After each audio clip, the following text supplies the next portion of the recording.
El aniversario de la Revolución Mexicana fue hace poco. Ya hace un año analizamos, como de costumbre en este canal, los corridos revolucionarios más populares, y a través de ellos mostramos la cara de la revolución, explicando a qué se referían estas canciones anónimas, que hablaban tanto de los caudillos como de los eventos relevantes de la revolución.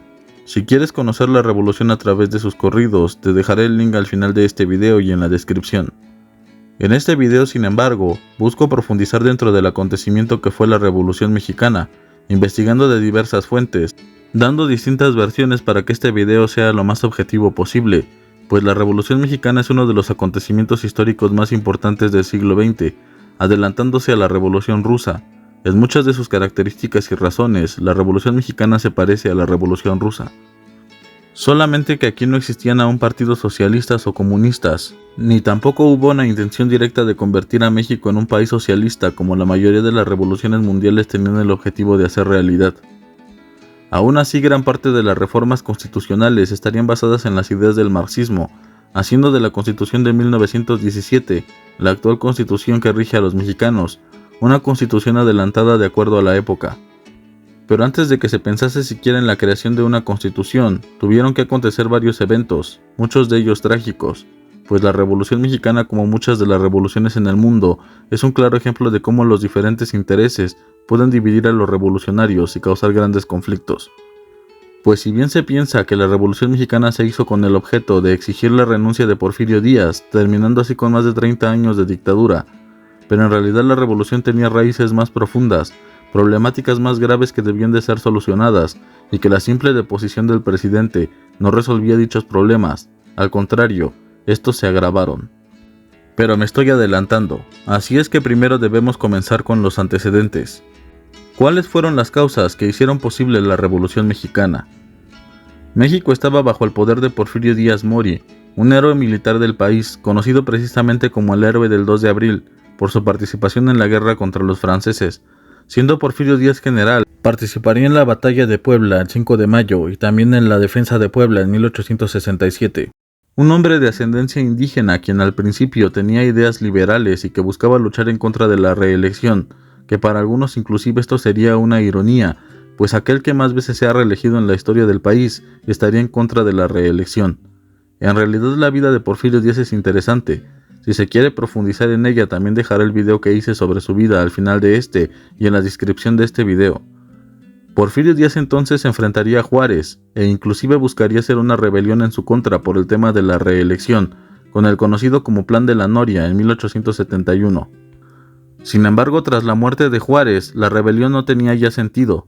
Posteriormente quedaría como presidente Sebastián Lerdo de Tejada, quien buscaría reelegirse para 1877. Porfirio Díaz en esta ocasión se rebelaría en contra de Tejada, en el conocido como Plan de Tuxtepec, bajo los mismos fundamentos de no permitir la reelección en el país. Porfirio Díaz derrotaría a Tejada y entonces quedaría como presidente de la República Mexicana. Hasta el fin de su periodo en 1880, cuando su compadre Manuel González, quien había sido de gran relevancia en su rebelión contra Tejada, quedaría como presidente hasta 1884. Y posterior a ello, Díaz volvería a reelegirse por más de 20 años hasta 1910.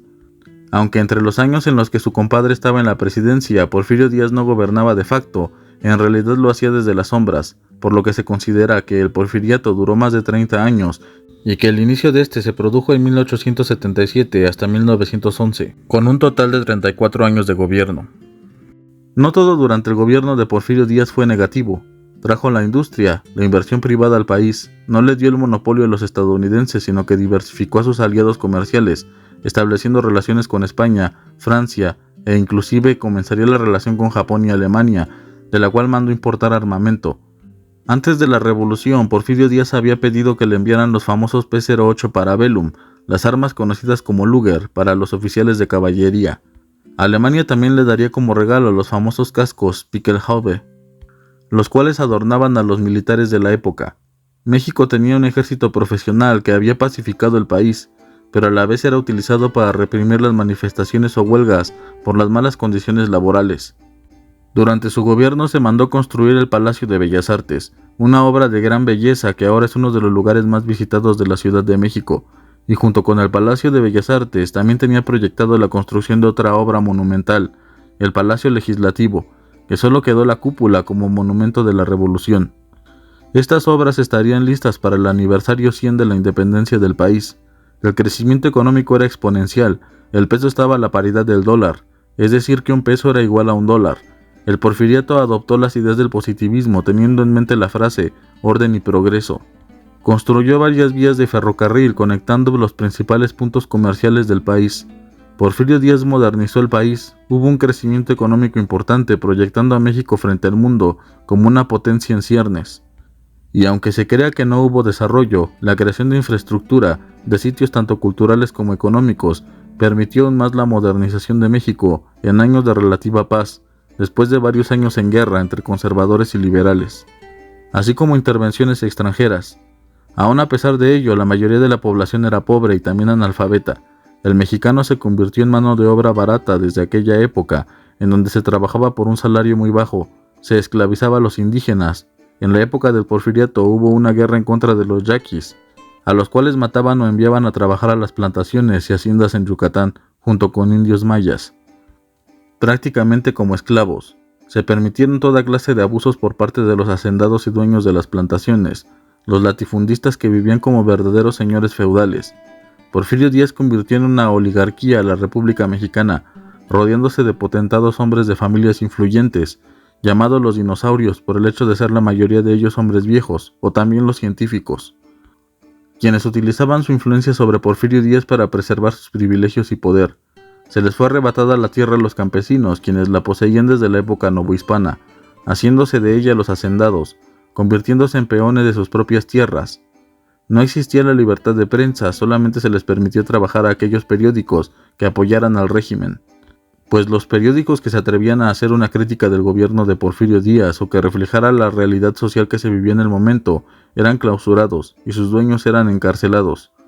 Uno de los ejemplos de estos periódicos era El Hijo del Agüizote, un periódico editado y producido por los hermanos Flores Magón. También el periódico Regeneración. Se crearon las tiendas de raya, una especie de estafa en la cual los campesinos, los trabajadores en general, se endeudaban en las haciendas, de modo que tuvieran que trabajar hasta que pudieran pagar sus deudas, pero como es evidente, jamás podrían liquidarlas. Solamente endeudarse más, pues los precios que manejaba la tienda de raya eran altos a comparación del salario que recibían, de modo que tan solo para conseguir alimento, lo que hoy en día conocemos como la canasta básica, no alcanzaba, de modo que no había alternativa. El trabajador debía de endeudarse si quería sobrevivir. Como la deuda no la podría pagar jamás, el trabajador moría dejando la deuda a sus familiares, quienes también deberían trabajar, no solo para su subsistencia, sino para pagar las deudas que había contraído su familia. Así es como se genera la esclavitud. Solamente debes de endeudarte y aquel que le debe será tu amo. De modo que en teoría no eran esclavos, solo en teoría, porque en la práctica no había mucha diferencia. Las ideas del marxismo y del anarquismo llegaron a México de la mano de intelectuales como los hermanos Flores Magón, los primeros revolucionarios, quienes eran sumamente críticos con el gobierno de Porfirio Díaz, y los que traerían consigo la consigna de tierra y libertad de los movimientos anarquistas rusos, aunque la frase terminó vinculada al movimiento zapatista. Pronto ese descontento en las condiciones de trabajo y en el arrebato de tierras a los campesinos por los latifundistas ocasionó que se generaran las primeras manifestaciones, pero dos en específico serían de gran relevancia para el inicio del movimiento armado, la huelga de Cananea y la de Río Blanco, ambas acontecidas en 1906 y en 1907 respectivamente. En aquellas huelgas los manifestantes obreros reclamaban mejores derechos laborales, como mejores salarios, así como la jornada laboral de 8 horas. Las huelgas de Cananea y Río Blanco fueron reprimidas por la fuerza, por parte del Ejército Federal de Porfirio Díaz, pero también por los Rangers de los Estados Unidos. Es decir, aquellas huelgas pacíficas terminaron con el asesinato de mexicanos por extranjeros, ya que las empresas en las cuales estaban realizando las huelgas eran empresas estadounidenses. La razón del crecimiento económico de México y de la inversión extranjera era la ayuda que el gobierno de Porfirio Díaz le daba a las empresas extranjeras, permitiéndoles la extracción de recursos mexicanos sin que debieran de pagar impuesto alguno por la explotación de dichos recursos. Era un paraíso fiscal, y lo mejor de todo es que había mano de obra esclava o mano de obra barata a la cual explotar. La mina de Cananea, que era propiedad de William Cornell Green, quien habría conseguido el apoyo de Porfirio Díaz para apropiarse de ella y de todo su alrededor, creando la Cananea Central Copper Company, controlando el comercio local por medio de una tienda de raya. William Cornell fue avisado con anterioridad de la huelga, de modo que mandó pedir al gobernador del estado soldados. También le solicitó al presidente Theodore Roosevelt y al gobernador del estado de Arizona el envío de tropas, de modo que enviarían a los Rangers de Arizona, quienes participarían ese 3 de junio de 1906 en la matanza de obreros junto con soldados mexicanos disfrazados, los que se conocían como rurales. La huelga de Río Blanco se suscitaría meses después, el 7 de enero de 1907, con las mismas demandas que las de Cananea: un mejor salario, jornada laboral de 8 horas, prohibición del trabajo infantil, entre otras. Los obreros fueron recibidos a tiros y sablazos. El saldo de esta masacre fueron 200 obreros asesinados, 400 prisioneros, y se fusilaron a los líderes del movimiento, Ricardo Moreno y Manuel Juárez. Las constantes reelecciones de Porfirio Díaz ponían de manifiesto la dictadura, la incapacidad del pueblo para votar, la enorme desigualdad económica y social así como política, y la represión de la que eran presa, fue lo que hizo que se originaran movimientos políticos en contra del porfiriato, creándose el Partido Liberal Mexicano y el Partido Nacional Antirreeleccionista. Un personaje sería de especial relevancia, Francisco I. Madero, quien escribiría su libro La sucesión presidencial de 1910, en donde expone los graves problemas de la democracia y la dictadura en la que México se encuentra. El Partido Liberal Mexicano estaba dirigido por los hermanos Flores Magón, radicalizando el partido al entrar en contacto con las ideas del anarcocomunismo de Piotr Kropotkin y Enrico Malatesta, transitando del liberalismo al anarquismo. Sería de este partido político el que estaría involucrado en la organización de las huelgas de Cananea y Río Blanco. Porfirio Díaz reprimió a toda su oposición, volviéndose a reelegir. Esta represión hizo que los opositores políticos de Díaz se refugiaran en el extranjero. Los dirigentes del partido debieron de irse a Estados Unidos, teniendo sede en San Antonio, Texas y en Laredo. La bandera del Partido Liberal Mexicano es esta. Antes de que se produjera el estallido de la Revolución Mexicana el 20 de noviembre de 1910, el Partido Liberal Mexicano convocaría un levantamiento armado, una revolución precisamente contra la dictadura, el 16 de septiembre de 1906, aniversario de la independencia de México, retrasado luego para el 26 de ese mismo mes. Los levantamientos se suscitarían en varias partes de la República, pero no son determinantes, siendo derrotados por las tropas federales de Porfirio Díaz. Hasta 1909 los levantamientos en diversas partes del país, animados por el Partido Liberal Mexicano y sus dirigentes, se suscitaron sin que lograran victorias significativas. Los Pinkerton, quienes eran detectives privados de los Estados Unidos, lograron también la aprehensión de varios miembros del partido.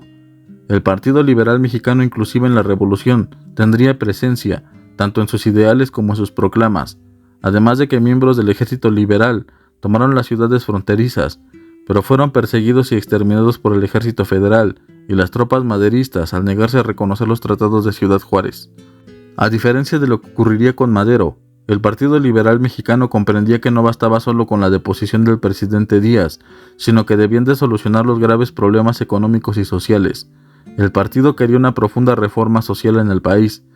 Quizás si es que los militantes partidarios y guerrilleros del Partido Liberal hubiesen logrado la revolución, veríamos un anarquismo-socialismo en el país, aunque sus ideas fueron rescatadas por otros revolucionarios, quienes simpatizaban con sus ideas. Creo que al ver la bandera de este partido sabemos quién es el que retoma la lucha a favor de los campesinos y de los proletarios. Estas ideas serían plasmadas más adelante en la Constitución de 1917.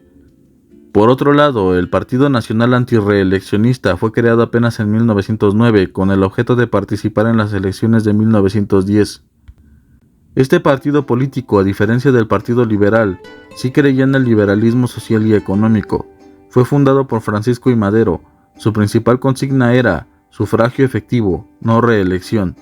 Precisamente en esa época, Porfirio Díaz había dicho a un periodista estadounidense llamado James Krillman que ya no se iba a reelegir. México estaba listo para la democracia, de modo que Francisco I. Madero fue el propuesto por este partido para ser candidato a las elecciones de 1910. Sin embargo, al ver que su partido era popular, fue arrestado en San Luis Potosí por los cargos de rebelión y ultraje a las autoridades. Naturalmente que su arresto y aprehensión eran injustos.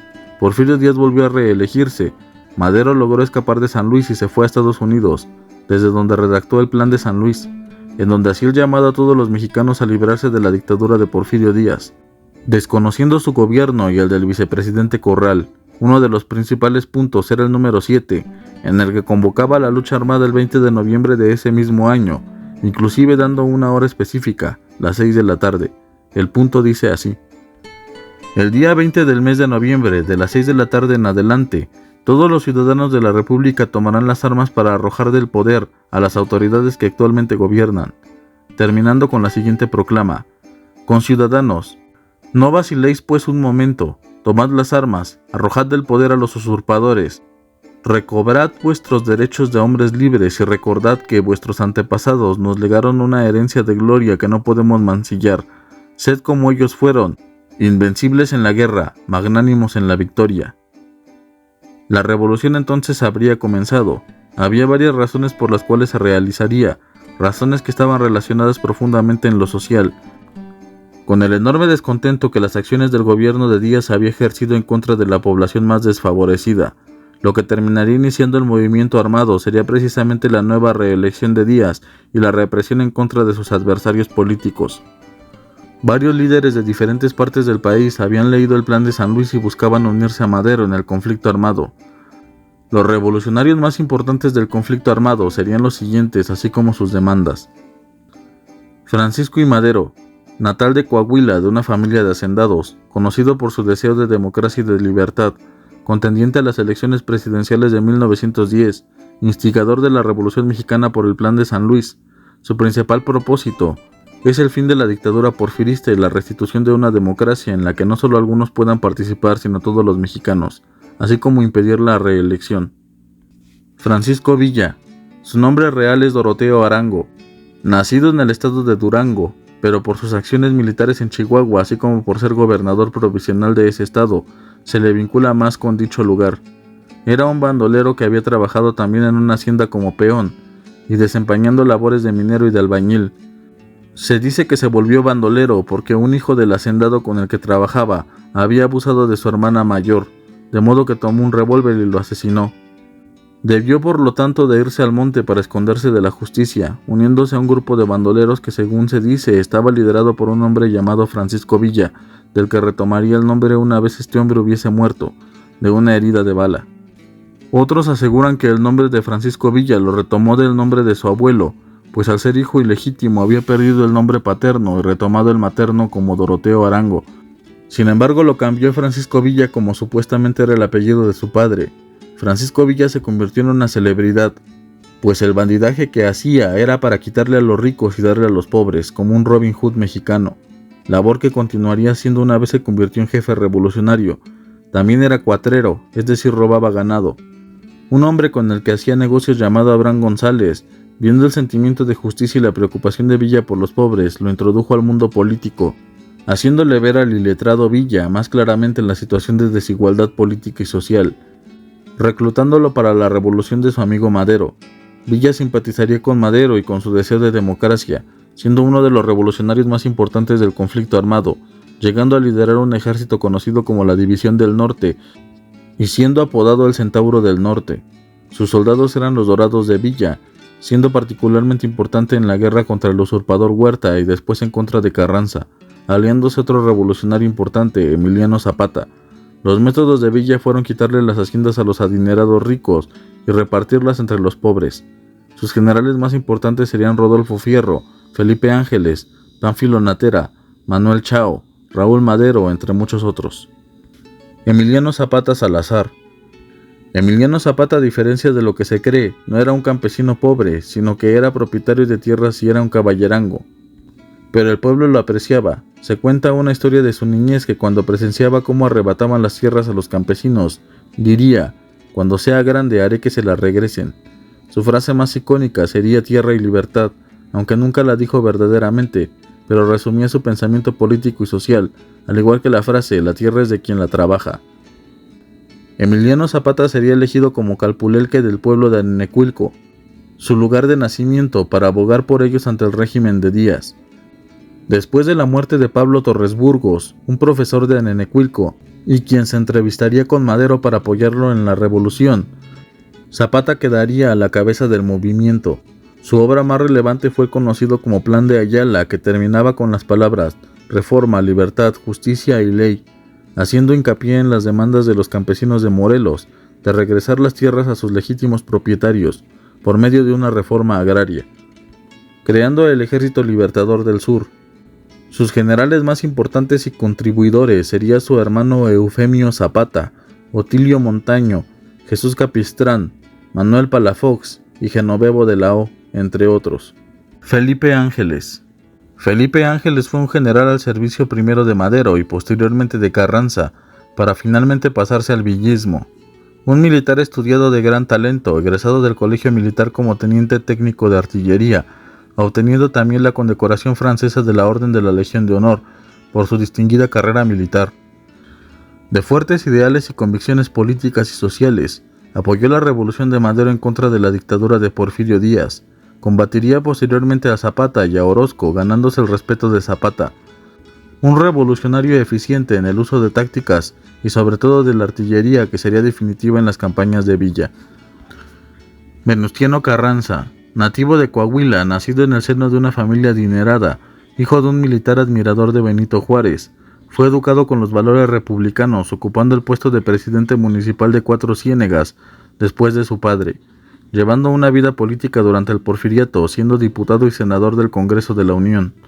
Ocupando de manera interina el gobierno de su natal Coahuila, apoyaría a Francisco I. Madero al ver que Bernardo Reyes no ocupaba la presidencia en lugar de Díaz. Carranza sería de especial importancia después de la muerte de Madero, al quedar como jefe máximo de la revolución en contra de Huerta con el Plan de Guadalupe, formando el ejército constitucionalista, luchando posteriormente contra Villa y contra Zapata. Álvaro Obregón, nativo de Sonora, Obregón sería uno de los generales más leales al carrancismo, teniendo particular relevancia luego en la separación entre revolucionarios después de la Convención de Aguascalientes, enfrentándose varias veces contra Villa y logrando importantes victorias para la causa constitucionalista. Antes del 20 de noviembre, el 18, ocurrió un acontecimiento antesala de la revolución. Un grupo de rebeldes, la familia Cerdán, serían los primeros mártires de la revolución.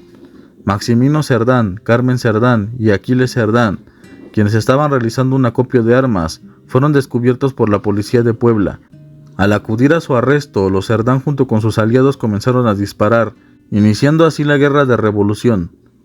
La primera víctima fue el jefe de la policía, Miguel Cabrera, quien se dice no fue asesinado por Aquiles como comúnmente se cree, sino por su hermana Carmen. Algunos policías lograron escapar de la emboscada tendida en la casa de los Cerdán, de modo que dieron parte a la autoridad para que enviaran refuerzos. Mientras tanto, los rebeldes se prepararon para recibir el ataque. Apostándose en la azotea bajo el mando de Maximino y en la parte baja quedó Carmen junto a Aquiles. La refriega duró 4 horas y media, muriendo Maximino Cerdán y todos los revolucionarios que estaban en la azotea. La muerte de Aquiles se suscitó el día siguiente, pues se había ocultado debajo de las duelas que había en su habitación, ayudado por su esposa. Este espacio oculto se había utilizado para esconder las armas. Allí pasó 14 horas, pero al hacer el cateo de la casa y al no encontrarlo, se quedó en la casa una veintena de soldados custodiándola, además de 50 policías repartidos en diversos lugares de la casa. A las 2 de la mañana se escucharon algunos disparos en el área del comedor, en donde 8 policías veían el cadáver de un individuo que resultó ser Aquiles Cerdán. Según se cuenta, el frío y la sequedad del lugar en el que se encontraba hizo que Aquiles, al salir y sentarse en el comedor, tuviera un ataque de tos. Intentando escapar, fue asesinado de un tiro en la cabeza, como constatan las fotografías del cadáver. Finalmente la revolución había cobrado sus primeras víctimas y mártires, los hermanos Cerdán. Llegaría el día acordado para el inicio de la revolución armada. Parecía que no había ningún acontecimiento de importancia, pero se suscitarían 13 levantamientos en aquel día, en varias regiones del país. El primero de ellos tuvo lugar en Durango. Un grupo de rebeldes robaron el banco de la ciudad de Gómez Palacio y liberaron a los presos de la cárcel municipal para que se unieran a la rebelión. 8 de los levantamientos se suscitaron en Chihuahua y los restantes en San Luis Potosí y Veracruz. Los líderes revolucionarios de aquellos movimientos eran Pascual Orozco, Francisco Villa, José de la Luz Blanco. Otro de los nombres sonados fue Emiliano Zapata, Pablo Torres Burgos y Rafael Merino en Morelos. El primer enfrentamiento entre los rebeldes y las fuerzas federales de Díaz se suscitó en Chihuahua, justamente un día después, el 21 de noviembre de 1910, en la población de Ciudad Guerrero. en donde las fuerzas de Pascual Orozco lograron tomar la ciudad, enfrentándose a la guarnición y derrotándola el 30 de noviembre. Ya en ese entonces la lucha se había extendido en 7 estados del país. En aquel momento Francisco Villa estaba bajo las órdenes de Pascual Orozco, ambos convocados y financiados por Abraham González, amigo de Francisco y Madero, y el encargado de reclutar a los revolucionarios para la lucha armada. Porfirio Díaz tomó el mando del ejército desde la capital, ordenando al general Navarro que tomara de nuevo las posiciones perdidas en Ciudad Guerrero, al mando del 20º Batallón de Infantería, siendo derrotados por los rebeldes tras más de 4 horas de lucha. En febrero de 1911, Madero regresó a México, en Ciudad Juárez, con el objetivo de tomar el mando de la Revolución Armada, mejorar la organización y atacar ciudades más grandes e importantes. Ordenó atacar Casas Grandes en Chihuahua, siendo repelidos por las tropas de Díaz y recibiendo una herida en el brazo. Sin embargo, en ese entonces prácticamente todo el país se encontraba en pugna. Madero recibiría la ayuda de Pascual Orozco y de Francisco Villa, reuniéndose 1,500 hombres, con los cuales decidieron atacar Ciudad Juárez. Ante tal situación, Porfirio Díaz tomó decisiones desesperadas como la suspensión de las garantías individuales. Es necesario recalcar que muchos de los líderes revolucionarios que se levantaron en armas a lo largo del país no tenían todos ellos objetivos afines, e inclusive no estaban de acuerdo con el maderismo, es decir, no fue un levantamiento homogéneo en el que todos estaban en el mismo bando. Algunos apoyaban a los obreros, otros a los campesinos y sus demandas por el robo de sus tierras, como el caso de Emiliano Zapata.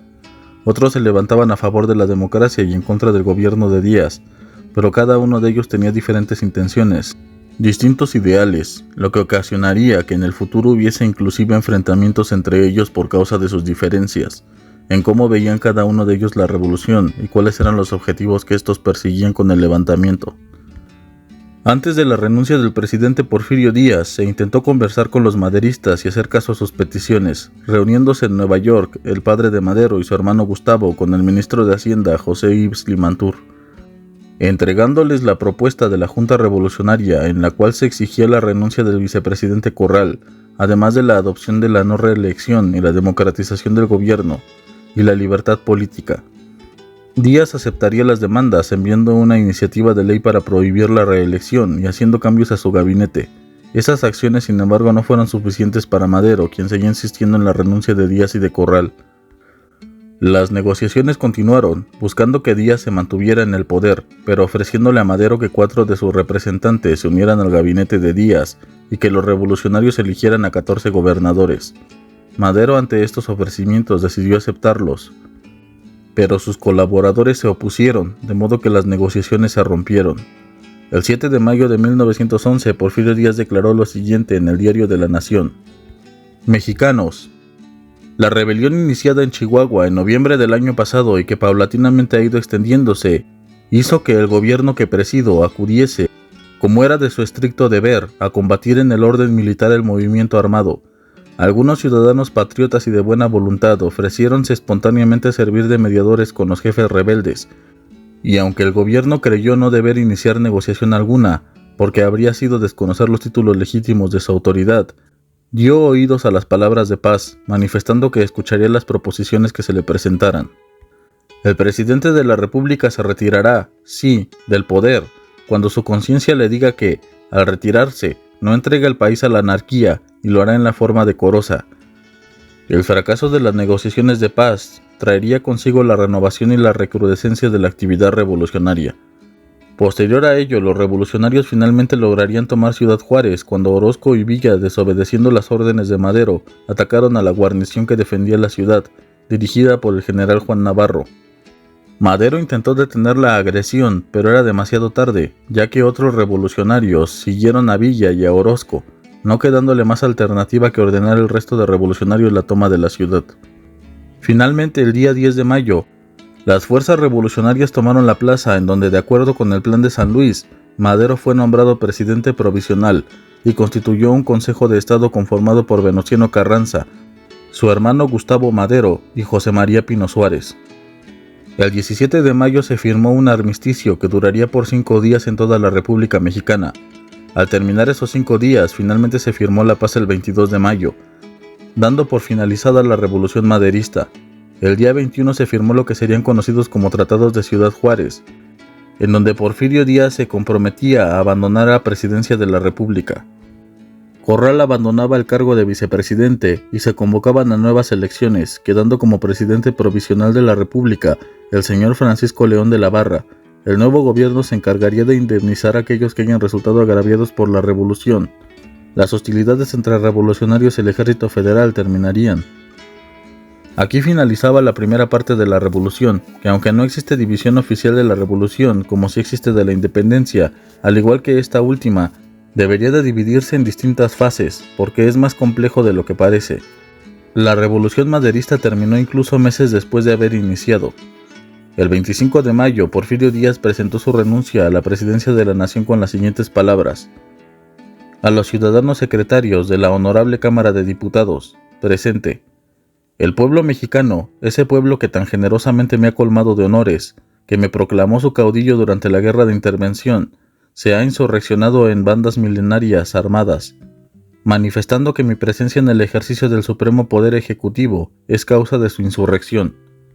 No conozco hecho alguno imputable a mí que motivara ese fenómeno social, pero permitiendo, sin conceder, que pueda ser culpable inconsciente, esa posibilidad hace de mi persona la menos a propósito para raciocinar y decir sobre mi propia culpabilidad. En tal concepto, vengo ante la suprema representación de la nación a dimitir sin reserva el encargo de presidente constitucional de la República. Porfirio Díaz, 25 de mayo de 1911. El 31 de mayo, Porfirio Díaz partiría hacia Europa y jamás regresaría a la República, muriendo 5 años después en julio de 1915. En un mundo ideal aquí hubiesen terminado las hostilidades, pero como mencioné anteriormente, las diferentes causas por las que peleaban los revolucionarios harían que la renuncia de Díaz fuera insuficiente. Debían de cumplirse las exigencias de cada revolucionario, y quien quedaba al mando debía de ser muy hábil o muy buen político para poder mantener la paz en un país que ya estaba revolucionado. Este no era claramente el caso. León de la Barra quedaría como presidente interino por 6 meses. Se formaría un nuevo gabinete integrado por porfiristas, revolucionarios maderistas e independientes. Madero y de la Barra no se ponían de acuerdo en la organización del país, y las diferentes lealtades de cada uno de los políticos hacían evidente que no había ninguna clase de unidad. Solo 16,000 de las 60,000 tropas revolucionarias se organizaron como nuevos cuerpos de rurales. Los demás regresaron a la vida cotidiana. Zapata se negaba a desmovilizar y desarmar a las tropas hasta que se cumpliera con sus demandas, según lo que acordaba el Plan de San Luis en cuestión del regreso de las tierras al campesinado. Sin embargo, era una tarea difícil, pues León de la Barra estaba con los hacendados y Madero tenía que cumplir la promesa que había hecho, habiendo discordancia entre los privilegios de unos y los derechos de otros. Madero se reuniría con Zapata en Cuautla en agosto de 1911, en donde Madero se comprometía a cumplir con las peticiones de Zapata, a condición de licenciar las tropas zapatistas, pidiéndole que confiara en el nuevo gobierno. Al principio parecía que Madero y León de la Barra llegaron a un acuerdo para cumplir con la petición de Zapata, pero en realidad León de la Barra enviaría al general Victoriano Huerta a atacar a Zapata y a su gente.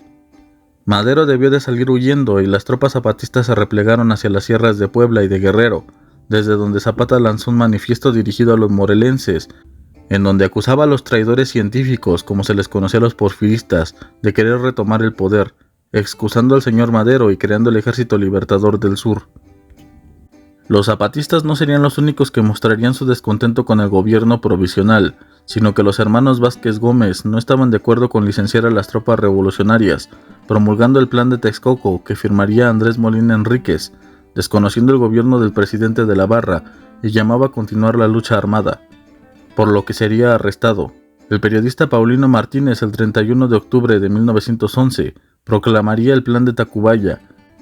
Este periodista sería importante por en el futuro ser el ideólogo del zapatismo. En el Plan de Tacubaya se asegura que el jefe de la revolución, es decir Francisco I. Madero, había traicionado los principios asentados en el Plan de San Luis al incluir a políticos del viejo régimen en el gobierno de la nación, rodeándose de los enemigos de la revolución. Se prepararían para las elecciones formando 3 partidos políticos, por un lado el Partido Constitucional Progresista, emanado del Partido Antirreeleccionista, que ponía como contendientes a la presidencia y vicepresidencia de la República a Francisco I. Madero así como José María Pino Suárez, respectivamente. El Partido Nacional Católico presentó a Madero para la presidencia y a León de la Barra como vicepresidente. y el Partido Reyista proponía a Bernardo Reyes como presidente, y finalmente el Partido Liberal Puro propuso a Emilio Vázquez Gómez. Las elecciones se realizaron y le dieron la victoria a Madero como presidente y a María Pino Suárez como vicepresidente con el 99% de los votos, iniciando su gobierno el 6 de noviembre de aquel año. Durante el periodo en el que Madero ocupó la presidencia y el por qué le llamaron a la posteridad el apóstol de la democracia, realizó modificaciones en la Constitución para garantizar la libertad democrática y electoral, disminuyendo la intervención del Estado en las elecciones y expandiendo la cantidad de personas que eran capaces de votar, buscando mayor igualdad electoral, transformándose el poder como un nuevo aparato gubernativo muy diferente al existente en la presidencia de Porfirio Díaz, dominado por las clases medias, aunque los campesinos y los obreros seguían siendo relegados de los procesos políticos. También es evidente que reformó la ley para evitar la reelección del presidente y del vicepresidente. 2 días después de la toma de posesión de Madero, este envió un representante al estado de Morelos para licenciar a las tropas zapatistas. Zapata volvió a interceder exigiendo las mismas demandas, una reforma agraria que mejorara la calidad de vida del campo, el regreso de las tierras a los campesinos que fueron despojados injustamente de ellas en el gobierno porfirista, un salvoconducto e indulto para él y sus tropas, y la renuncia del actual gobernador de Morelos, Ambrosio Figueroa. Pero esta vez Madero no estaba dispuesto a negociar, enviando al ejército a Morelos, estableciéndose en Villa de Ayala y cercando a los zapatistas para terminar de una vez por todas con el movimiento. Zapata y sus hombres lograron huir a Puebla y el 28 de noviembre lanzaron el que sería conocido como el Plan de Ayala. Muchos piensan que el Plan de Ayala fue el que lanzó Zapata en contra de Porfirio Díaz, pero en realidad es un documento en el que se desconoce el gobierno de Madero y en donde se reivindican todos los anhelos y las razones del movimiento armado, así como sus demandas: justicia, reforma, libertad y ley.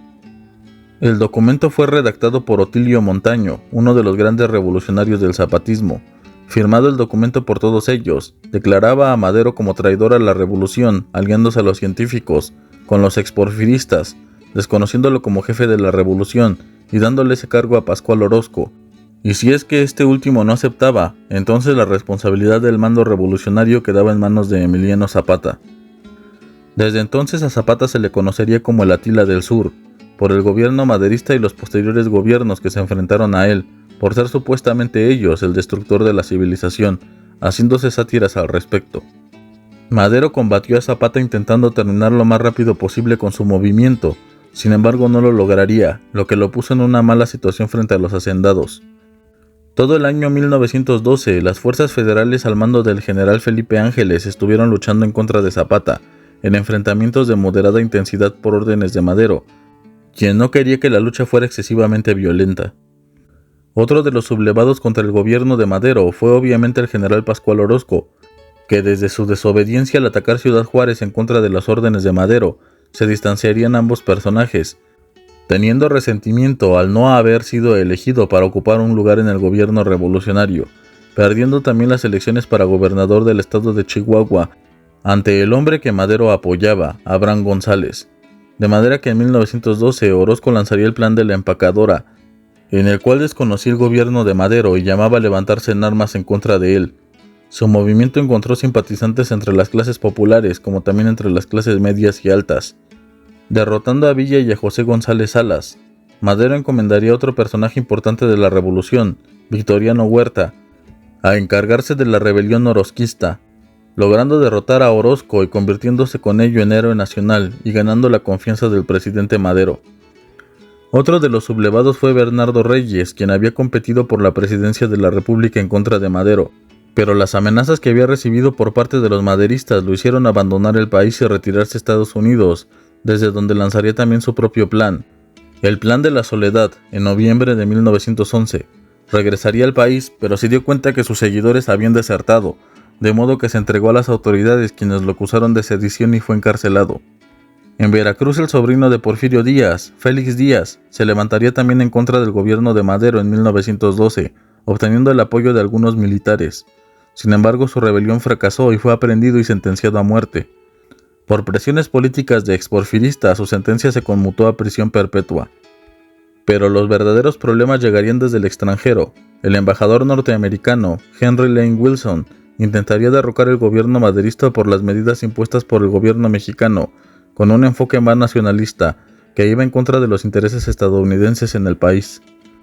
Una nueva ley promulgada en el gobierno de Madero establecía que aquellos trabajadores ferroviarios estadounidenses que no supieran hablar español debían de ser sustituidos por trabajadores mexicanos.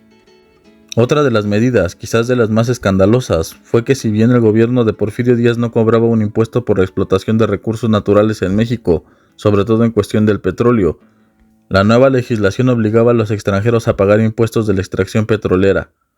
Wilson exageraría la situación del país para preocupar al gobierno de los Estados Unidos, aumentando las fricciones entre los dos países. Lo que ocurrió después sería el final no solo de la presidencia, sino de la misma vida del presidente Madero, en lo que sería conocido como la Decena Trágica. 10 días en los cuales hubo combates entre rebeldes y federales. El hijo de Bernardo Reyes, Rodolfo Reyes, y el general Manuel Mondragón, en representación de Félix Díaz, junto con Gregorio Ruiz, realizaron un golpe de estado el 9 de febrero de 1913, rebelándose junto con ellos una tropa del cuartel de Tacubaya, marchando hacia Tlatelolco y Lecumberri, con el propósito de liberar a Félix Díaz y a Bernardo Reyes. Este último se dirigió a la Ciudad de México esperando que la guarnición del Palacio Nacional lo siguiera. Sin embargo, el jefe de la plaza, Lauro Villar, ordenó que abrieran fuego matando al general. Félix Díaz se dirigió a la plaza de la Ciudadela, en donde estableció su cuartel. Madero se dirigió a Palacio Nacional a relevar a Villar, que había resultado herido en el combate contra Reyes, encargándole al general Victoriano Huerta a sofocar la rebelión, en lo que se reunió con el general Felipe Ángeles en Cuernavaca. Madero regresaría a la capital acompañado del general Felipe Ángeles y Guillermo Navarrete, enterándose de que su hermano Gustavo había mandado apresar a Victoriano Huerta, acusándolo de entorpecer y retrasar los ataques sobre los rebeldes. Madero se reunió con Huerta, quien le refrendó su lealtad, y por ende Madero lo liberó, recriminando a su hermano por impulsivo. Cometería un error. Victoriano Huerta ya había planeado traicionar a Madero. El 18 de febrero firmó junto con Félix Díaz el conocido como el Pacto de la Ciudadela, también llamado como Pacto de la Embajada, pues fue firmado en la embajada estadounidense en presencia del mismísimo Henry Lane Wilson. De modo que todo esto fue un complot, una conspiración para finalmente deponer a Madero, ayudados por el embajador de los Estados Unidos. El pacto establecía que se tomaría prisionero al presidente Madero, quedando en su lugar de manera provisional el general Victoriano Huerta, para que después quedara en la presidencia Félix Díaz con elecciones arregladas. Por su saña y su traición a Victoriano Huerta también se le conocía como el Chacal. En la Ciudad de México, a las 9:30 de la noche del día 18 de febrero de 1913, reunidos los señores generales Félix Díaz y Victoriano Huerta, expuso el señor general Huerta que, en virtud de ser insostenible la situación por parte del gobierno del señor Madero, ha hecho prisionero a dicho señor, a su gabinete y a algunas otras personas. Después de discusiones se convino lo siguiente. Primero, desde este momento se da por inexistente y desconocido el poder ejecutivo que funcionaba.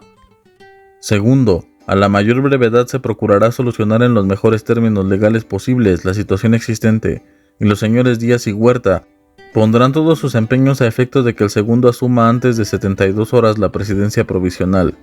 El general Victoriano Huerta, el general Félix Díaz. Antes de la reunión, Victoriano Huerta había aprehendido al hermano de Madero, Gustavo, y fue trasladado hacia la Ciudadela, donde Manuel Mondragón y sus hombres lo torturaron y asesinaron con crueldad. El general Aureliano Blanquet se encargó de arrestar al presidente Madero y al vicepresidente Pino Suárez. El 22 de febrero de 1913 fueron llevados a la cárcel de Lecumberri, donde fueron asesinados.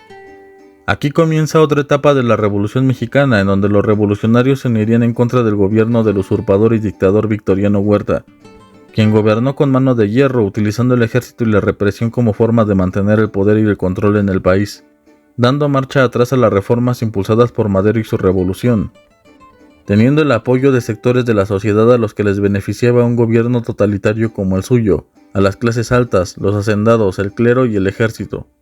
El gobierno huertista estuvo caracterizado por la opresión, la falta de libertades y la abolición de la democracia, reemplazándola por una dictadura militar que buscaba el reconocimiento de Estados Unidos.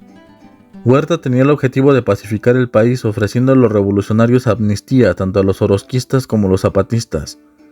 Orozco estableció algunas de las condiciones para apoyar a su gobierno, como el empleo de sus soldados como guardias rurales, pagos de sueldos a costa del erario, pensión para huérfanos y viudas, a lo que Huerta aceptó, de modo que Orozco anunciaría su apoyo al gobierno de Huerta, pero Zapata no aceptaría y continuaría con la lucha en contra del gobierno de Huerta. Belisario Domínguez, uno de los personajes que los mexicanos deben de conocer, fue uno de los diputados que se opuso abiertamente al gobierno de Huerta, escribiendo su famosa carta que se puede encontrar en internet y que pondré en la descripción del video, junto con otros documentos de la revolución por si quieren revisarlos y profundizar en el tema. En aquella carta culpaba al gobierno de Huerta por los asesinatos y la violencia desatada en el país. Le prohibirían leerlo en el pleno de la Cámara, pero aparecería publicado. Tiempo después Belisario sería asesinado, y la Cámara ordenó que se investigara su muerte y que se garantizara la seguridad de los miembros del legislativo. En respuesta, Huerta disolvió la Cámara y arrestó a algunos de sus miembros. Al enterarse de estas acciones, la Cámara de Senadores también se disolvió por voluntad de los mismos senadores, quedando Huerta con todo el poder. Poco después de asumir la presidencia Huerta, en Estados Unidos también asumió la presidencia Woodrow Wilson, un hombre importante por ser el presidente de los Estados Unidos que entraría en la Primera Guerra Mundial y quien propondría los puntos para el armisticio y el término de dicha guerra.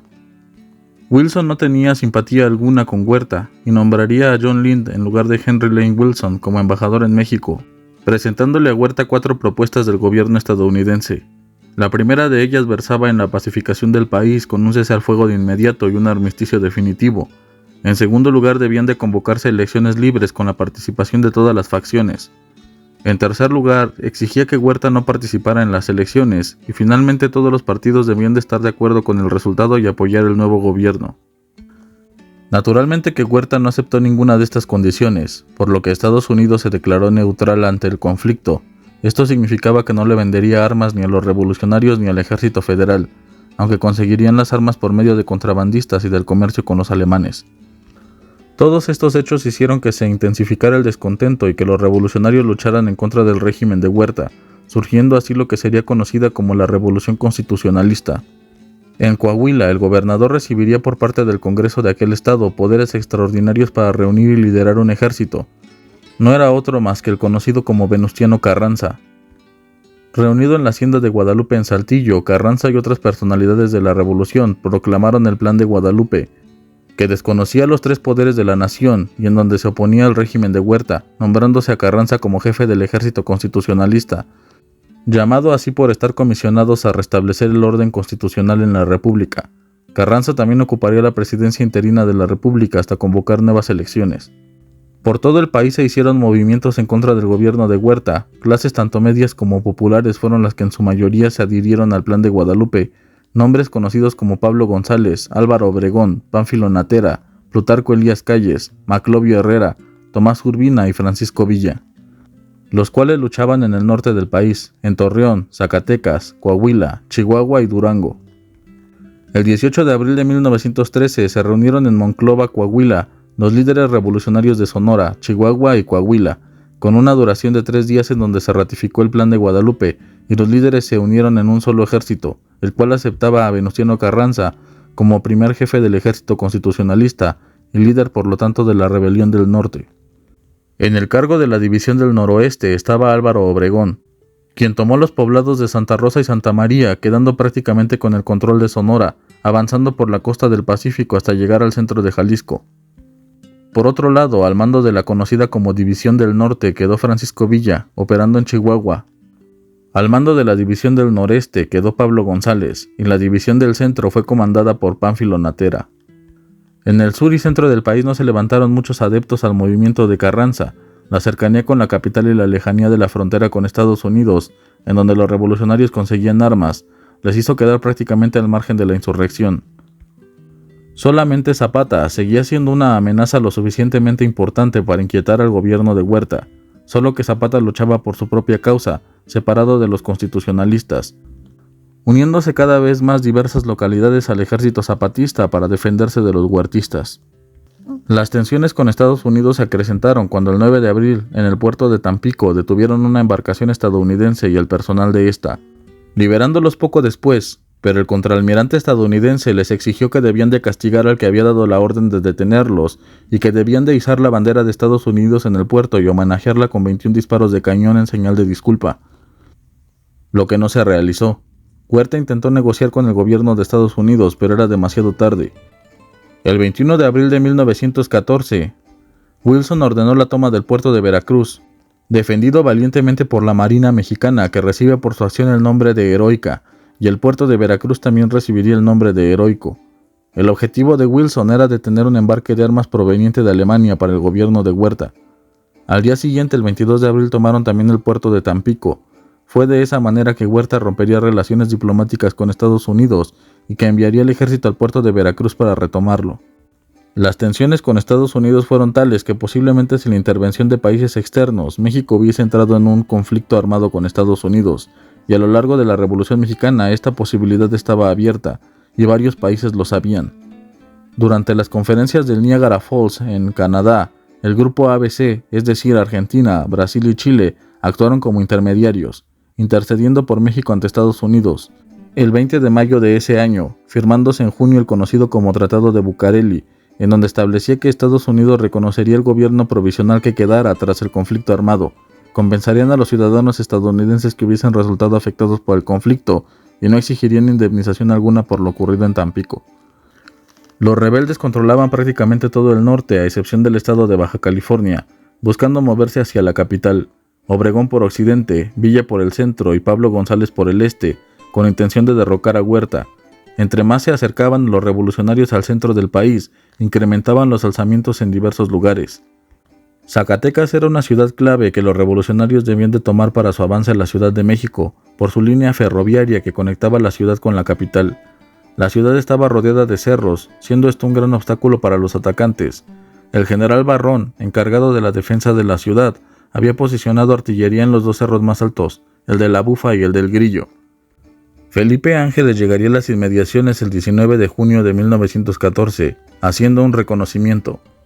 Francisco Villa se presentaría el 22 de junio, ordenando que la ofensiva comenzara al día siguiente a las 10 de la mañana. Los revolucionarios atacaron las posiciones federales de los cerros de la Bufa, el Grillo, la Sierpe, Loreto y la Tierra Negra, mientras 40 cañones apoyaban el despliegue de la infantería. Poco después de las 5 de la tarde, los soldados federales comenzaron a abandonar los cerros en total desorganización.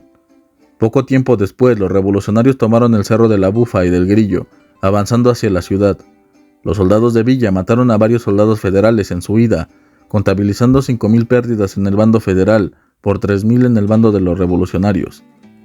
A pesar de sus esfuerzos, Villa no lograría llegar primero a la capital, pues Venustiano Carranza había bloqueado los envíos de carbón necesarios para el funcionamiento de los trenes. Ya nadie podía parar el avance de los revolucionarios. Obregón bajaría hasta llegar a Guadalajara. González bajó por Monterrey, Tampico, San Luis Potosí y Querétaro. La revolución ya abarcaba más de la mitad del país. Se hicieron pactos con los lugareños para ganar su apoyo, haciéndose decretos obreristas y agraristas. El 14 de julio, Huerta huyó de la capital y al día siguiente presentó su renuncia ante el Congreso. Se trasladó a Cuba y de allí posteriormente a Estados Unidos, donde sería arrestado y enviado a la prisión del Paso, Texas, donde moriría de cirrosis en 1916. Aunque se rumora que pudo haber sido asesinado por el servicio secreto estadounidense con una inyección letal, pues Huerta, antes de llegar a Estados Unidos, fue a París, en donde el Kaiser Guillermo II, queriendo tener para sí el petróleo de México, que bien le vendría para la guerra, ayudó a Huerta entregándole dinero y 12 millones de balas Mauser calibre 7x57, con el objetivo de que hiciera una contrarrevolución en México. Regresando con el dinero y las municiones a Estados Unidos y siendo arrestado, estas municiones y el dinero le serían confiscados por el gobierno estadounidense. Pascual Orozco, que ya lo esperaba en El Paso, Texas, fue asesinado por Rangers tejanos. Francisco Carvajal quedó al mando de la Ciudad de México y del gobierno, esperando la llegada de los revolucionarios para entregarles el poder y negociar la rendición de las fuerzas federales. En agosto se firmarían los tratados de Teoloyucan, en donde se presentó formalmente la rendición incondicional del Ejército Federal. El 20 de agosto, Carranza junto con Obregón llegaron a la Ciudad de México tomando el mando político y militar. La capital fue tomada por el ejército constitucionalista. El siguiente paso era limar asperezas entre las diferentes facciones revolucionarias. Para tal propósito, Carranza convocaría a los líderes revolucionarios a una convención en Aguascalientes, precisamente llamada así en la posteridad. En dicha convención debía de realizarse un programa revolucionario. La convención se llevaría a cabo en la Ciudad de México el 1 de octubre, dirigida por Luis Cabrera. En esta primera convención no estarían presentes delegados zapatistas ni villistas.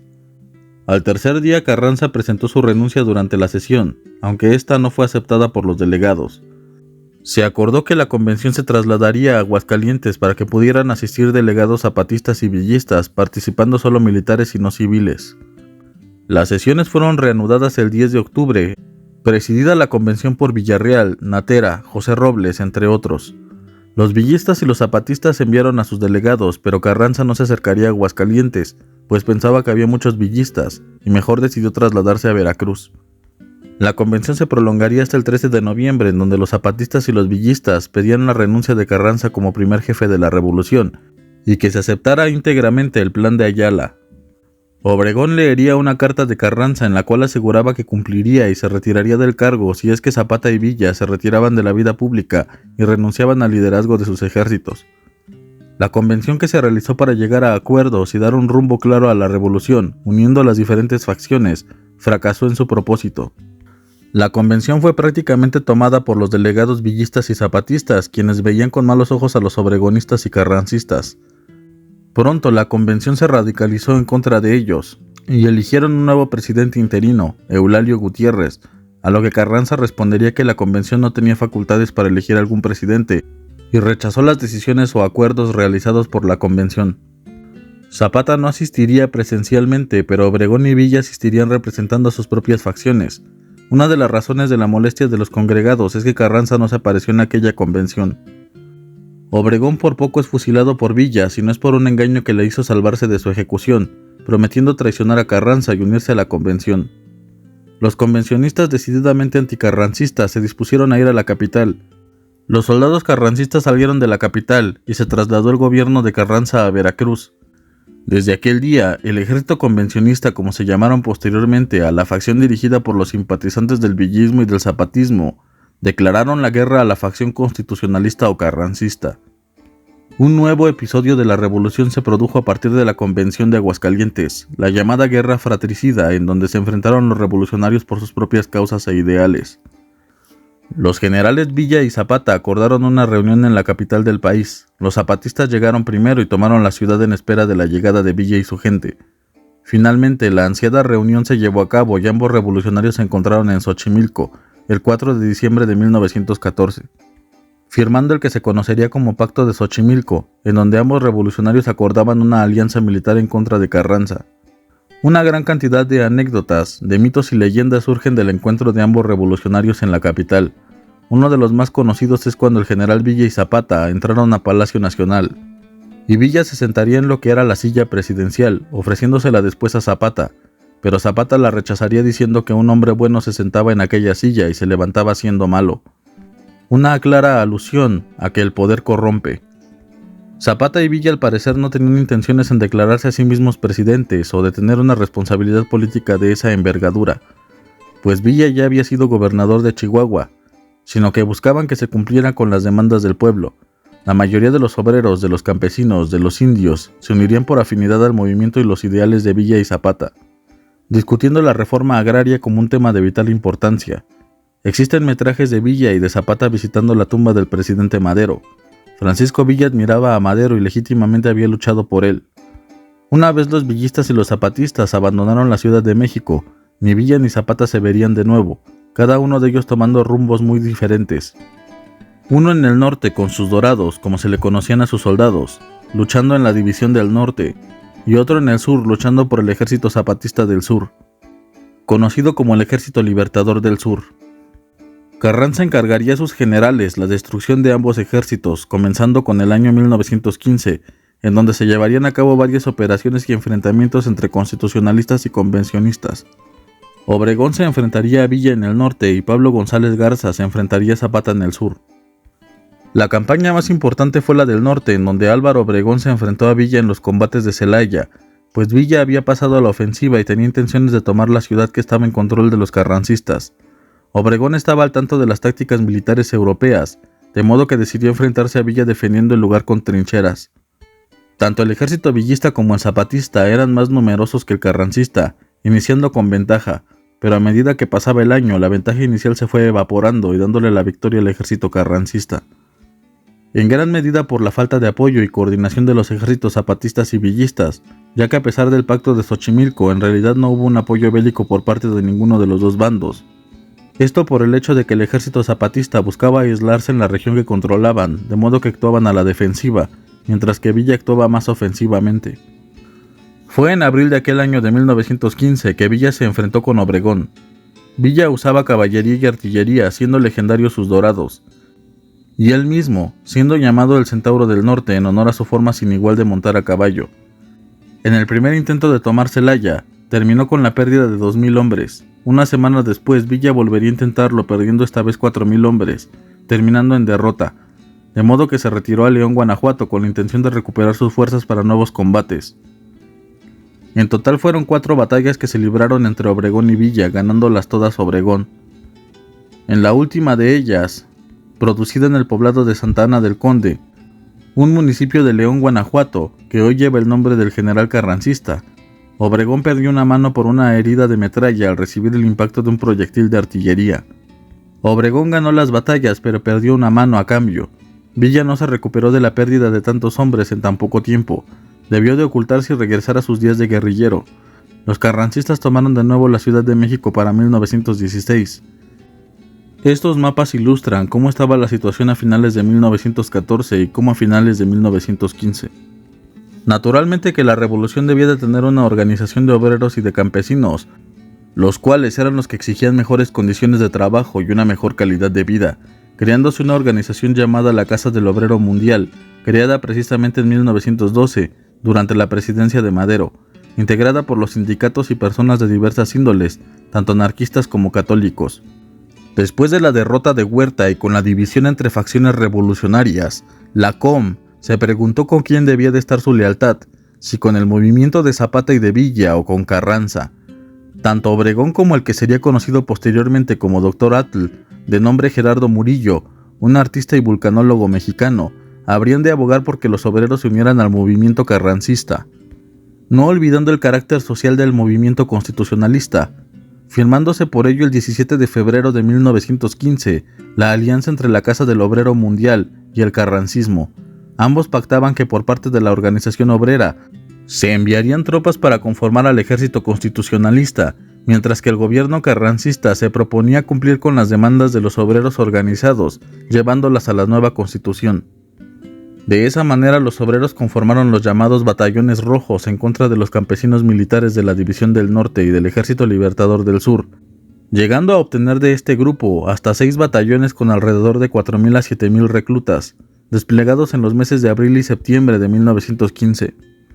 La historia quizás hubiese sido diferente si Villa o Zapata se hubiesen agenciado la simpatía de los obreros y los hubiesen convencido de sus reformas sociales en materia de regresar las tierras a los campesinos, o de crear mejores condiciones laborales tanto para los obreros como para los trabajadores del campo, entre otros postulados que tanto el villismo como el zapatismo defendían.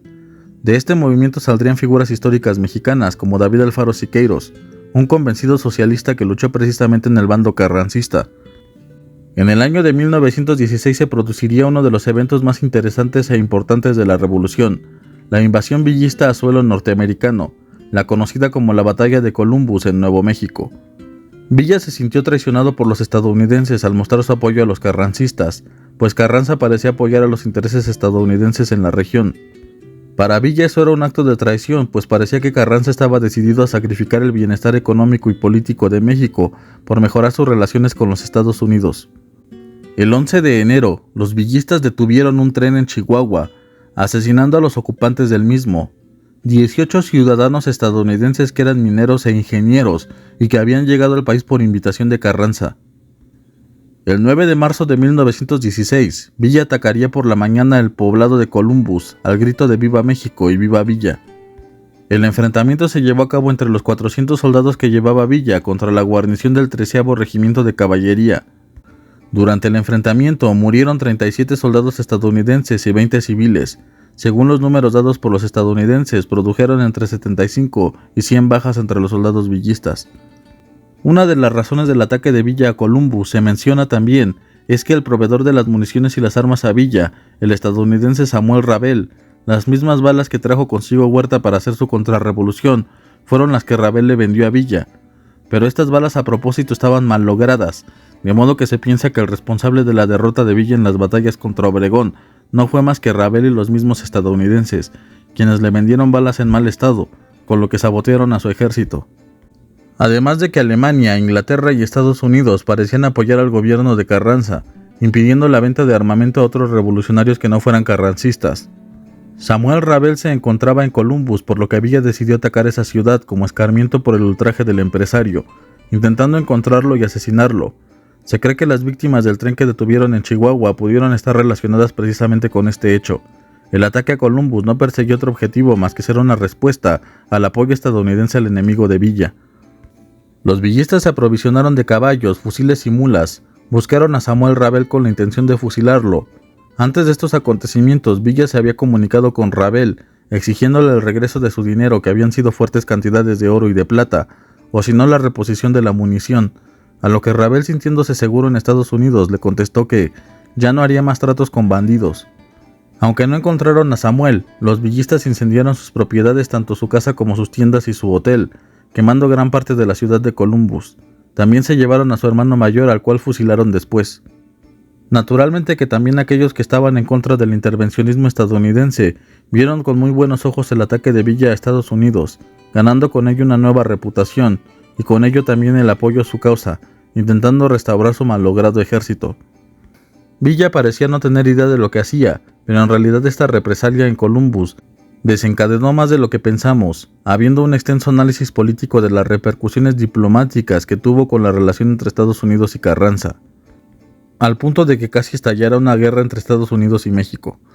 La situación era la siguiente: al haber entrado en territorio norteamericano y al haber causado tanto la muerte como daño a individuos y propiedad norteamericana, el Congreso de los Estados Unidos aprobó una expedición punitiva al mando del general John J. Pershing, quien al mando de 5,000 hombres ingresó a territorio mexicano en busca de Francisco Villa y de sus colaboradores, el 14 de marzo de 1916. Carranza protestaría por esta intromisión a suelo mexicano y retiraría al embajador de México en Washington.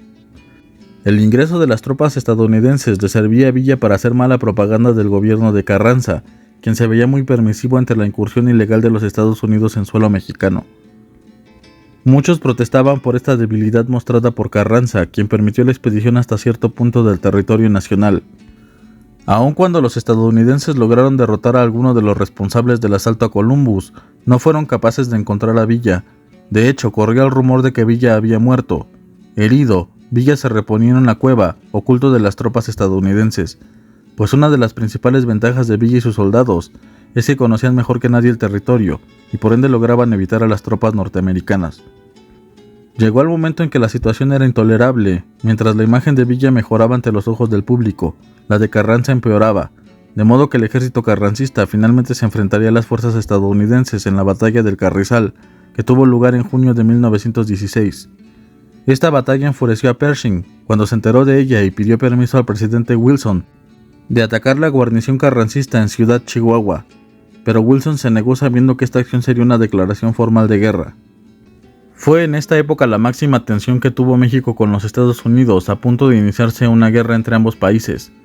Sin embargo, no era del interés de ningún país la guerra, de modo que de inmediato se dieron muestras por parte de los dos gobiernos de no querer ingresar en un conflicto. Estados Unidos ya había desplegado 100,000 soldados en la frontera. Hasta el 4 de julio la crisis principal había pasado. Ante la posible entrada de Estados Unidos a la Primera Guerra Mundial, la expedición debió de regresar a territorio estadounidense, sin haber cumplido con su objetivo principal, que era el de capturar a Villa y llevarlo ante la justicia estadounidense. La expedición finalizó formalmente el 7 de febrero de 1917. Al enterarse de la retirada de los estadounidenses, Villa exclamaría: "Ese Pershing vino aquí como un águila y se fue como una gallina mojada".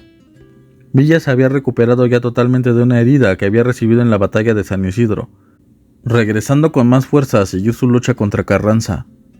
Aunque la expedición fue un fracaso, Pershing consiguió la experiencia para poder luchar en la Primera Guerra Mundial, junto a dos nombres que serían relevantes para el futuro y que recibieron también experiencia como tenientes en esta expedición: Dwight Eisenhower y George S. Patton. Alemania, viendo las tensiones que México tenía con Estados Unidos, enviaría el conocido como Telegrama Zimmermann, un telegrama en el cual Alemania ofrecía a México recuperar territorio perdido en la guerra de 1848, como Arizona, Nuevo México y Texas, a cambio de entrar en la guerra con Estados Unidos. El Imperio Alemán ofrecía una alianza militar, dándole armamento y apoyo financiero a México para que entrara en guerra con este país. El telegrama fue interceptado por la inteligencia británica, que pudo descifrar su contenido, pues estaba escrito en un código viejo que los británicos ya conocían. No se sabe por qué la decisión de enviar el telegrama con un código tan vulnerable. Quizás porque no se habían actualizado los nuevos códigos o porque no pensaban que los británicos pudieran interceptar el mensaje. Los británicos encontraron oro, pues al descifrar el mensaje y enviarlo a los Estados Unidos, hicieron que un colérico Wilson decidiera entrar en la guerra en abril de 1917. El telegrama se llamó de esa manera por el secretario de Relaciones Exteriores alemán, Arthur Zimmermann. Carranza llamó a la reunión de un consejo militar para discutir la viabilidad del telegrama. Era evidente que México no se encontraba en las condiciones de una guerra, mucho menos contra Estados Unidos, ni siquiera con el apoyo de Alemania, de la cual se dudaba que cumpliera con lo prometido de prestar asistencia a México. Estados Unidos tenía un ejército profesional y una marina mejor armada y preparada que la mexicana, además de que el gobierno carrancista le preocupaban otras cosas más importantes, como la guerra que aún sostenía con los zapatistas y los villistas. En aquel año de 1917, el 5 de febrero, en Querétaro, se firmaba oficialmente la nueva Constitución mexicana, la cual es la que actualmente rige a los mexicanos. Una constitución que fue considerada como una de las más adelantadas en su época, por los derechos y disposiciones que en ella se encontraban. Siendo vanguardistas, reivindicando los derechos políticos, sociales y económicos de las clases trabajadoras, de los campesinos y de los obreros. Carranza pensó en la creación de una nueva constitución que cumpliera con las promesas hechas a las clases sociales más desfavorecidas, a fin de que se impidiera con ello que el descontento produjera otras sublevaciones en el país. En diciembre de 1916, Venustiano Carranza reunió un congreso constituyente en la ciudad de Querétaro, con la finalidad de redactar la nueva constitución. Aunque los villistas y zapatistas fueron excluidos de su participación en la creación de la nueva constitución, se tomaron en consideración sus reclamos y sus exigencias, con el objetivo de restar popularidad a los zapatistas y villistas. Habiendo desacuerdos por la moderación que Carranza quería, mientras que había algunos que eran más radicales en sus demandas y en los derechos o leyes que integraban la nueva Constitución. Finalmente terminaron formalmente las sesiones el 31 de enero de 1917, y con ello se llegó al acuerdo de proclamar la Constitución el 5 de febrero. Entre los artículos de la Constitución mexicana que más importancia tuvieron según las demandas y reivindicaciones sociales de los diferentes actores de la Revolución, están los siguientes. Artículo 3. La educación debe de ser obligatoria, laica y gratuita. Artículo 5. La ley del trabajo, que regula las relaciones del obrero con el empresario y la adquisición de un trabajo como derecho, así como las responsabilidades y las garantías que un trabajador debe de gozar. Todas estas disposiciones de regulación en la relación obrero-patrón se encuentran también en el artículo 123 constitucional. Artículo 7. La libertad de opinión, de expresión y de pensamiento en medios de difusión, es decir, se permite la libertad de prensa. Artículo 9. Libertad de reunión y de asociación. Artículo 27. El suelo y el subsuelo pertenecen a la nación mexicana, no pudiendo ninguna corporación religiosa ser propietaria. Artículo 130. Regula la relación religiosa con el Estado, volviéndola secular, es decir, separa las relaciones del Estado y de la religión, haciendo que ésta no pueda poseer bien alguno, ni tampoco inmiscuirse en los asuntos internos del país. Como vemos, estos derechos incluidos en la Constitución Política de los Estados Unidos Mexicanos de 1917 tienen mucho que ver con la lucha armada y sus exigencias, así como en aquellas acciones contrarias a la libertad que se ejercían dentro del porfiriato, como la libertad de prensa, de pensamiento, de expresión, pues recordemos que los periódicos que hablaban mal del dictador eran censurados y sus editores, así como escritores, eran arrestados. El artículo 3 es uno de los más imprescindibles. Toda revolución que se haga en favor de la sociedad es una que defiende el derecho a la educación y que garantiza que en aquella nación todos puedan tener los medios para estudiar. En un país en donde la gran mayoría era analfabeta, más del 80% de mexicanos eran analfabetas a finales del porfiriato. La educación era una de las principales demandas y necesidades de la población mexicana, y lo sigue siendo. El artículo 5 constitucional que habla sobre el trabajo y el 123 que lo regula es imprescindible en una lucha armada que comenzó con huelgas de trabajadores reprimidas con sangre. Los derechos de los trabajadores, sean estos campesinos u obreros, son una de las principales razones por las que se realizó una revolución. Pues si algo es cierto en este mundo es que el trabajador es imprescindible, es el brazo fuerte que mueve los engranajes de la economía de cualquier nación, Sobre sus brazos y espalda, como un gran atlas, se carga el mundo entero. El artículo 27, que habla sobre la tierra, sobre los recursos de la nación, pertenencia de los mexicanos, reivindica los derechos de los campesinos y del mexicano sobre la soberanía, sobre la tierra que nos pertenece. La reforma en tema agrario era de vital importancia de acuerdo a las demandas de miles que dieron la vida por tierra y libertad. Una constitución es un documento político que, bien ejecutado y ejercidas sus leyes, sus derechos y sus obligaciones, se convierte en el fundamento y origen del orden, de la estabilidad, de la justicia y de la libertad. Pero mal ejecutado e ignorado sus principios, tanto por las autoridades que deben hacerlas valer, como por la gente inconsciente de sus derechos, se convierte simplemente en una obra de literatura, mas no en un garante de derechos. Una cosa es tener leyes justas, otra es que se les haga justicia a las leyes. Después de la proclamación de la Constitución, Carranza convocó a elecciones de los 3 órdenes de gobierno, quedando como presidente de la República por un resultado del 98% de los votos para el periodo 1917 a 1920. Pero la revolución aún no terminaba. Mientras Villa continuara en el norte, la guerra continuaba. Y mientras Zapata organizaba su ejército en el sur, el carrancismo no tendría la paz que tanto anhelaba.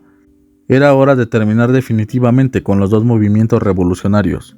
Carranza había comisionado al general Pablo González Garza de encargarse definitivamente de Zapata. Aun cuando la población se encontraba muy diezmada y el ejército zapatista perdía terreno, la revolución continuaba. Pablo sabía bien que la única manera de terminar con el zapatismo era cortar la cabeza del mismo. Sin Emiliano Zapata, sus seguidores se dispersarían, de modo que urdió un plan para matarlo a traición, encargándole al coronel Jesús María Guajardo que ganara la confianza del caudillo.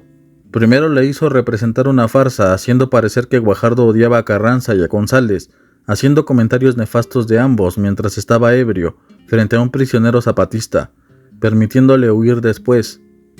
Con esto Zapata quiso integrarlo a su movimiento con algunas condiciones, como el fusilamiento de ex-zapatistas que se habían pasado al lado carrancista. Después de cumplir con esta petición y de regalarle a Zapata un caballo llamado el As de Oros, se citaron en la hacienda de Chinameca para hacer formal la adhesión de Guajardo a las filas zapatistas, prometiéndole a Zapata municiones que le serían de utilidad para continuar la lucha. El 10 de abril de 1919, y aún con la advertencia de sus generales de no confiar en Guajardo, Zapata ingresaría a la hacienda con sus acompañantes.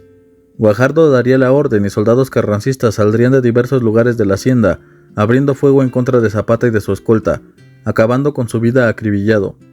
Muchas leyendas se han formado a lo largo del tiempo sobre este evento, pues se piensa que en realidad quien murió no fue Zapata, sino un doble. Sin embargo, oficialmente ese día de abril de 1919, murió el jefe del Ejército Libertador del Sur. Guajardo expuso el cuerpo de Zapata en el Palacio Municipal de Cuautla. Por esta acción, Guajardo recibiría 50,000 pesos por sus notables servicios en el ejercicio de sus funciones militares. A finales de ese año también sería fusilado uno de los generales más importantes del villismo y de la revolución en general. Felipe Ángeles, traicionado por sus propios hombres, sería entregado a los carrancistas el 10 de noviembre de 1919, formándose un consejo de guerra por haberse sumado a las fuerzas villistas que aún combatían en el norte. En su defensa se habló de su lealtad y amistad con Madero, siendo uno de los que permanecerían con él en su cautiverio, además de sus servicios a las órdenes de Carranza en su lucha contra Huerta. A pesar de su defensa, fue sentenciado a la pena capital, aun cuando el clamor de la concurrencia pedía clemencia. Murió fusilado en Chihuahua el 26 de noviembre de 1919. Diría durante su juicio: «Mi muerte hará más bien a la causa democrática que todas las gestiones de mi vida. La sangre de los mártires fecundiza las buenas causas». El año siguiente, Carranza favorecería a Ignacio Bonillas como presidente para las elecciones. Varios de los carrancistas querían ser elegidos como los candidatos, pero Carranza quería dejar de lado a los militares y continuar con un gobierno civil. Esto lo vieron como una traición a quienes habían sido leales a su movimiento. Carranza acusaría a Obregón de conspiración, y tanto Obregón como Plutarco Elías Calles y Adolfo de la Huerta le dieron la espalda a Carranza por medio del Plan de Agua Prieta, en donde desconocían el gobierno carrancista. Desde Sonora los sublevados avanzaban a la capital. Ante la imposibilidad de poderse defender de los rebeldes, Carranza abandonaría la capital llevándose artículos del Palacio Nacional como la maquinaria para imprimir moneda y el erario nacional, trasladándose nuevamente a Veracruz. En la cabaña en donde descansaba aquel 21 de mayo de 1920, fue emboscado y asesinado en Tlaxcalantongo, Puebla. Tras la muerte de Carranza, el Congreso aceptó a Adolfo de la Huerta como presidente provisional. Durante su gestión logró que Villa depusiera las armas al firmar los convenios de Sabinas el 28 de julio de 1920, otorgándole la hacienda del Canutillo en Chihuahua, a donde se retiraría a realizar labores del campo. Convocaría elecciones en septiembre, en donde sería elegido Obregón, asumiendo como presidente el 1 de diciembre de ese año. No se sabe con certeza cuándo terminó la Revolución Mexicana. Diversos autores declaran una fecha u otra de acuerdo a diferentes consideraciones. Algunos piensan que terminó con la promulgación de la Constitución de 1917, otros con la muerte de Carranza y la presidencia de Obregón, pues fue en esa época en donde el país prácticamente se había pacificado y los principales revolucionarios habían muerto. Otros con la ascensión de Plutarco Elías Calles a la presidencia en 1924 o la muerte de Obregón en 1928, hasta haber algunos que aseguran que culminó en 1940, cuando las reformas se implementaron y el país se encaminó de nuevo al desarrollo. Sería sencillo decir una fecha exacta, pero en realidad las reformas y las causas por las que se luchó en la revolución siguen siendo poco a poco aplicadas a la sociedad. Los efectos de una revolución son duraderos, pasan varias décadas para que surtan efecto. Inclusive algunas de aquellas reformas o de aquellas causas por las que se luchó no son implementadas en la sociedad, existiendo exrevolucionarios que seguramente solo son un recuerdo hoy día, que piensan que la revolución aún no se les ha hecho justicia, y quienes esperan que los Dorados de Villa o que el Jefe del Sur vuelvan una vez más. La revolución trajo consigo el ascenso de un partido político llamado PRN, posteriormente PRM y finalmente PRI, o sea, el PRI. Un partido político que gobernaría con prepotencia, produciéndose una dictadura partidista, cambiando una dictadura porfirista de más de 30 años en una dictadura partidista de más de 80 años. Después de la elección de Obregón y al querer elegir a Plutarco Elías Calles como presidente de México, Adolfo de la Huerta realizaría una rebelión conocida como de la Huertista, que fracasaría en su intento de derrocar a Obregón y a Calles, quienes estarían tratando con los Estados Unidos un infame tratado conocido como los Tratados de Bucareli, que prácticamente entregaban a la nación a los intereses estadounidenses por el reconocimiento de este país a la presidencia de Obregón, por lo que Adolfo de la Huerta pensaba que aquel tratado era una traición a la patria. Francisco Villa, que pretendía apoyar a Adolfo de la Huerta, fue asesinado en la entrada de Parral cuando se dirigía a un bautismo, el 20 de julio de 1923, emboscado por Jesús Salas Barraza, por órdenes se cree de Obregón o de Calles, en una curva en la que el auto disminuyó su velocidad. Un hombre gritó "Viva Villa" en el momento en el que los conspiradores disparaban sus armas. 16 balazos fueron los que impactaron en el cuerpo de Villa, terminando finalmente con el caudillo y librándose de una posible amenaza en la revolución de la Huertista, pues según declaraciones del propio Villa, sabía bien que aún tenía popularidad entre las clases menos favorecidas, por lo que podría levantar un ejército si quisiera. Y como de la Huerta había pactado con él, este simpatizaba con el rebelde. El pueblo solía decir una frase sobre el asesinato de Villa: ¿quién asesinó a Francisco Villa? Y la respuesta era: cállese, cállese. En 1926, su cadáver fue decapitado y su cabeza fue llevada a Estados Unidos, ofreciendo William Randolph Hearst, el rey de la prensa estadounidense, $5,000 por aquel trofeo.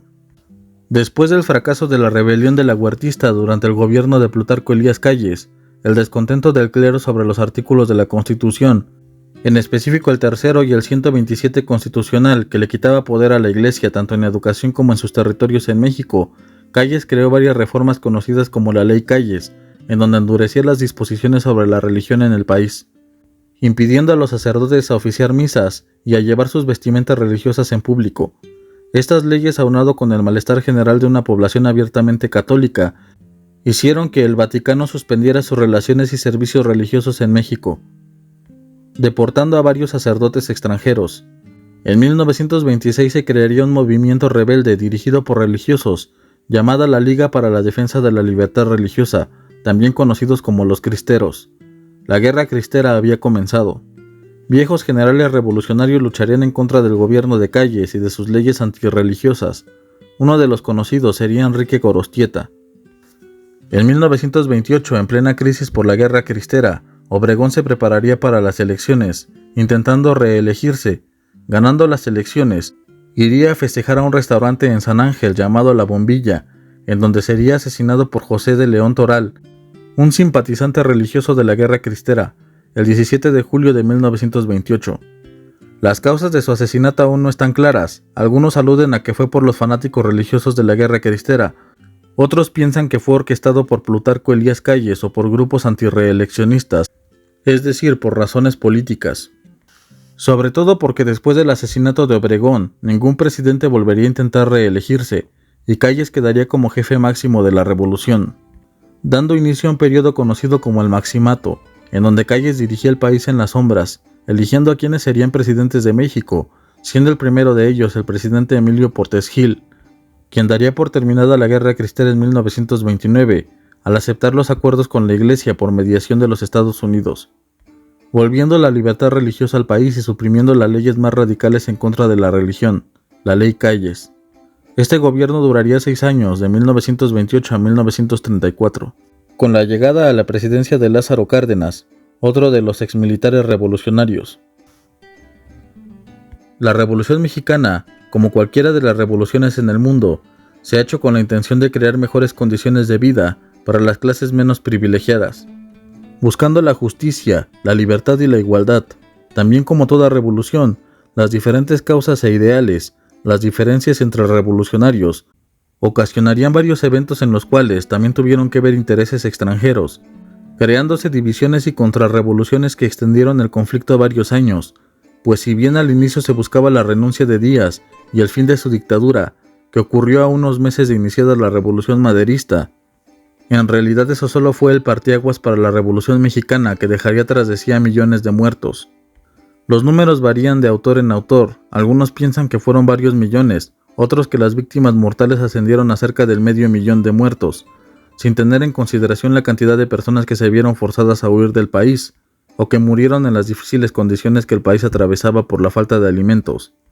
Como toda revolución, el deseo de poder, las ansias de riqueza, hicieron que inclusive entre revolucionarios se asesinaran unos y otros, existiendo varias historias de traición. Lo bueno que nos dejaría la Revolución Mexicana sería la Constitución de 1917, cuyas leyes que defendían la justicia social, muchas de ellas de carácter marxista, daba cierta legitimidad al movimiento armado. Lo negativo fue la muerte de los revolucionarios por su guerra fratricida y por la creación del PRI, que sería un partido con un poder absoluto, prácticamente dictatorial, que cometería actos de extrema crueldad contra la población mexicana y que asentaría a los nuevos oligarcas que gobernarían el país con mano de hierro. Cientos y no miles de crímenes serían cometidos durante el gobierno del PRI, pero eso será una historia para otro video. La Revolución Mexicana es un asunto demasiado complejo que se puede ver desde diferentes puntos de vista, desde el arte, desde la intelectualidad, desde el aspecto político, económico, social y cultural. Un nuevo México emergería de aquel movimiento armado. El alma del mexicano comenzaría a buscarse en los poemas, en las canciones y corridos de la revolución, definiendo una personalidad mexicana frente al mundo. Seguramente en algún momento exploraremos la revolución desde la perspectiva de diversos autores, de poetas, de escritores, de músicos, de artistas en general, y veremos a través de sus ojos testigos de un conflicto armado, sanguinario y atroz, pero muy necesario.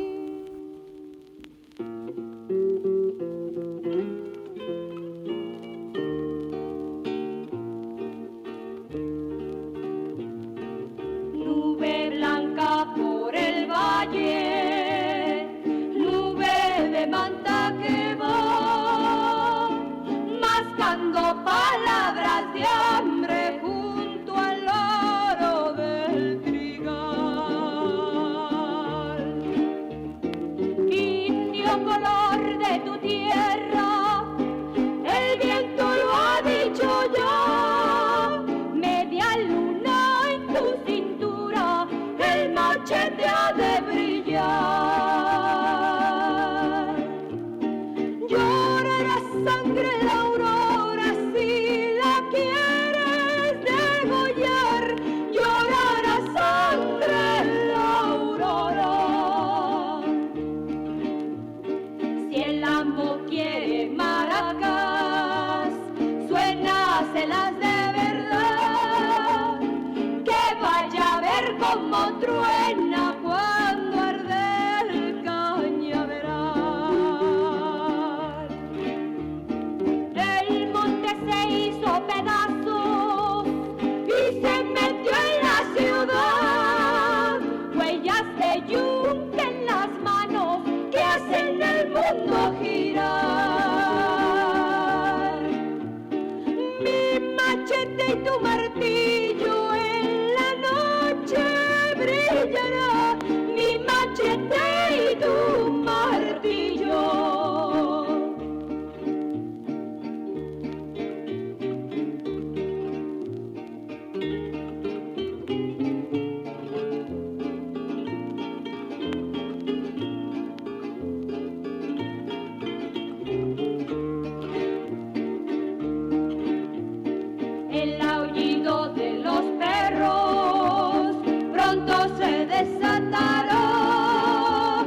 ladrarán también los amores.